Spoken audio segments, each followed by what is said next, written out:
नमस्कार। महाराष्ट्र के राज्यपाल श्रीमान भगत सिंह कोश्यारी जी, मुख्यमंत्री श्रीमान उद्धव ठाकरे जी,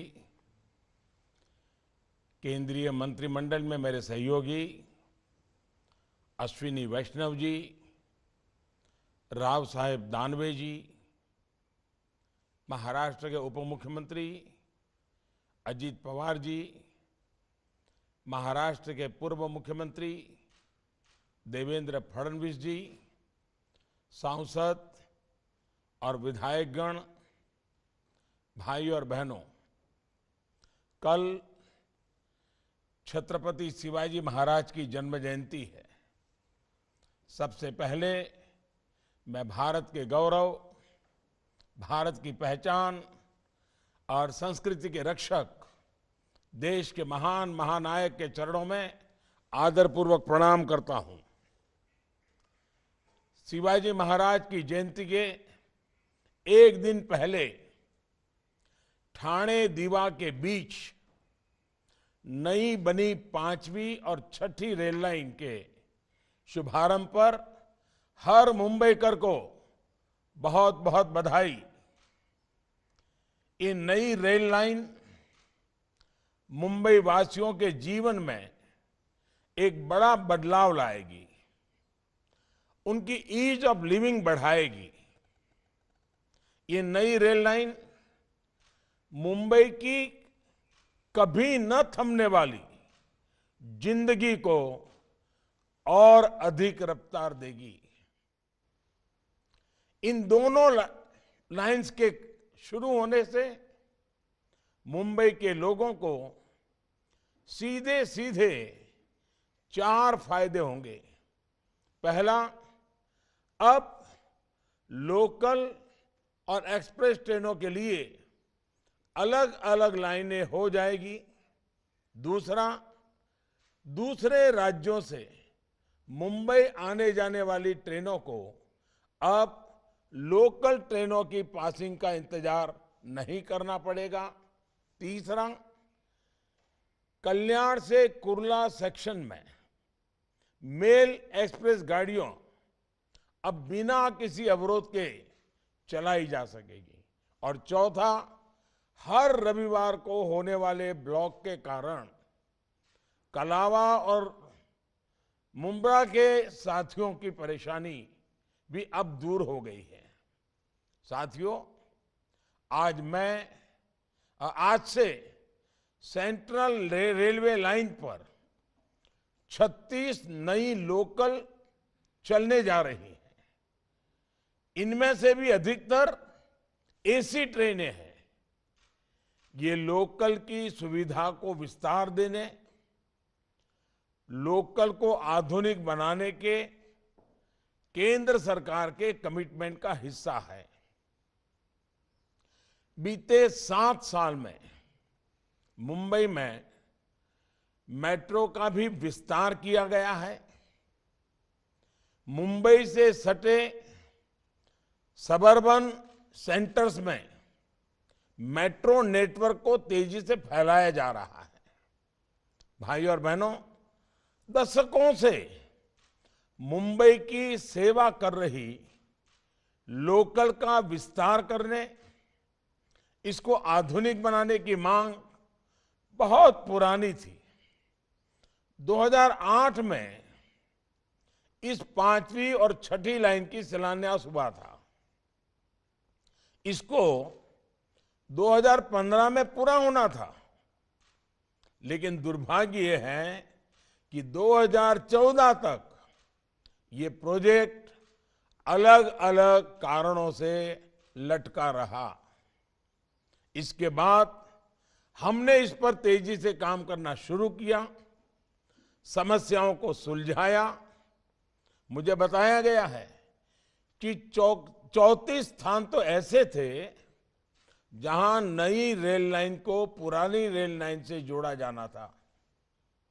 अनेक चुनौतियों के बावजूद हमारे श्रमिकों ने, हमारे इंजीनियर्स ने इस प्रोजेक्ट को पूरा किया। दर्जनों पुल बनाए, फ्लाईओवर बनाए, सुरंग तैयार की। राष्ट्र निर्माण के लिए ऐसे कमिटमेंट को मैं हृदय से नमन भी करता हूं, अभिनंदन भी करता हूं। भाई और बहनों, मुंबई महानगर ने आजाद भारत की प्रगति में अपना अहम योगदान दिया है। अब प्रयास ये है कि आत्मनिर्भर भारत के निर्माण में भी मुंबई का सामर्थ्य कई गुना बढ़े। इसलिए मुंबई में 21वीं सदी के इंफ्रास्ट्रक्चर निर्माण पर हमारा विशेष फोकस है। रेलवे कनेक्टिविटी की ही बात करें तो यहां हजारों करोड़ रुपए का निवेश किया जा रहा है। मुंबई सबर्बन रेल प्रणाली को आधुनिक और श्रेष्ठ टेक्नोलॉजी से लैस किया जा रहा है। हमारा प्रयास है कि अभी जो मुंबई सबर्बन की क्षमता है उसमें करीब करीब 400 किलोमीटर की अतिरिक्त वृद्धि हो जाए। सीबीटीसी जैसी आधुनिक सिग्नल व्यवस्था के साथ साथ 19 स्टेशनों के आधुनिकीकरण की भी योजना है। भाई और बहनों, मुंबई के भीतर ही नहीं बल्कि देश के दूसरे राज्यों से मुंबई की रेल कनेक्टिविटी में भी स्पीड की जरूरत है, आधुनिकता की जरूरत है। इसलिए Ahmedabad Mumbai high speed rail आज मुंबई की देश की आवश्यकता है। ये मुंबई की क्षमता को सपनों के शहर के रूप में मुंबई की पहचान को सशक्त करेगी। ये प्रोजेक्ट तेज गति से पूरा हो, ये हम सभी की प्राथमिकता है। इसी प्रकार वेस्टर्न डेडिकेटेड फ्रेट कॉरिडोर भी मुंबई को नई ताकत देने वाला है। साथियों, हम सभी जानते हैं कि जितने लोग भारतीय रेलवे में एक दिन में सफर करते हैं उतनी तो कई देशों की जनसंख्या भी नहीं है। भारतीय रेल को सुरक्षित, सुविधायुक्त और आधुनिक बनाना हमारी सरकार की सर्वोच्च प्राथमिकताओं में से एक है।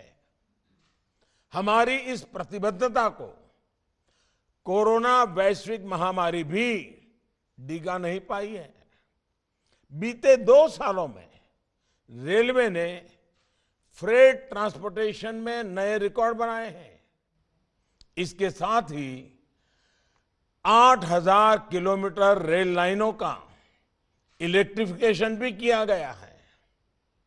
करीब 4,500 किलोमीटर नई लाइन बनाने या उसके दोहरीकरण का काम भी हुआ है। कोरोना काल में ही हमने किसान रेल के माध्यम से देश के किसानों को देश भर के बाजारों से जोड़ा है। साथियों, हम सभी ये भी जानते हैं कि रेलवे में सुधार हमारे देश के लॉजिस्टिक सेक्टर में क्रांतिकारी बदलाव ला सकता है। इसलिए बीते 7 सालों में केंद्र सरकार रेलवे में हर प्रकार के रिफॉर्म्स को प्रोत्साहित कर रही है। अतीत में इंफ्रास्ट्रक्चर प्रोजेक्ट सालों साल तक इसलिए चलते थे क्योंकि प्लानिंग से लेकर एग्जीक्यूशन तक तालमेल की कमी थी।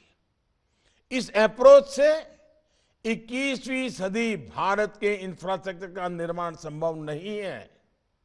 इसलिए हमने PM Gati Shakti national master plan बनाया है। इसमें केंद्र सरकार के हर विभाग, राज्य सरकार, स्थानीय निकाय और प्राइवेट सेक्टर सभी को एक डिजिटल प्लेटफॉर्म पर लाने का प्रयास है। कोशिश ये है कि इंफ्रास्ट्रक्चर के किसी भी प्रोजेक्ट से जुड़ी हर जानकारी हर स्टेक होल्डर के पास पहले से हो, तभी सभी अपने अपने हिस्से का काम, उसका प्लान सही तरीके से कर सकेंगे। मुंबई और देश के अन्य रेलवे प्रोजेक्ट्स के लिए भी हम गति शक्ति की भावना से ही काम करने वाले हैं। साथियों, बरसों से हमारे यहां एक सोच हावी रही कि जो साधन संसाधन गरीब इस्तेमाल करता है, मिडिल क्लास इस्तेमाल करता है, उस पर निवेश नहीं करो। इस वजह से भारत के पब्लिक ट्रांसपोर्ट की चमक हमेशा फीकी रही है। लेकिन अब भारत उस पुरानी सोच को पीछे छोड़कर आगे बढ़ रहा है। आज गांधीनगर और भोपाल के आधुनिक रेलवे स्टेशन रेलवे की पहचान बन रहे हैं। आज 6000 से ज्यादा रेलवे स्टेशन वाईफाई सुविधा से जुड़ चुके हैं। वंदे भारत एक्सप्रेस ट्रेनें देश की रेल को गति और आधुनिक सुविधा दे रही हैं। आने वाले वर्षों में 400 नई वंदे भारत ट्रेनें देशवासियों को सेवा देना शुरू करेंगे।